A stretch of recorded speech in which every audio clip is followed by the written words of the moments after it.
welcome to the show, Professor Menon. So an astonishing night in Europe and a huge wake-up call to the EU. Tell us more.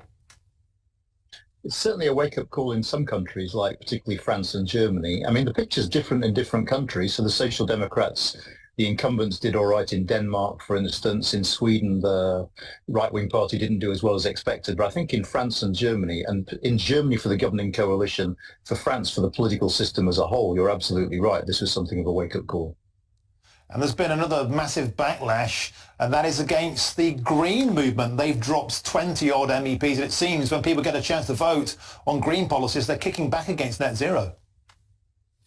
Yeah, that seems to be very much the case. It's most marked in Germany, where, of course, it's slightly mixed in with the fact that people are really unhappy with the coalition government. So there are a variety of factors behind it. But absolutely, the Greens performed far worse than they'd been expecting and hoping.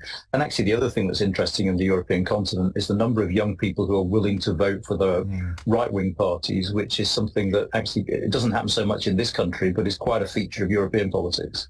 Yeah, it's all change in the European Union. Thank you so much for joining us for a quick hit there, Professor Anand Menon, who's the Director of UK in a Changing Europe, and loads to talk about in that case there. And that's a astonishing switch of young voters in Europe towards the right-wing parties. That's something we don't see here, and there's lots to think about that.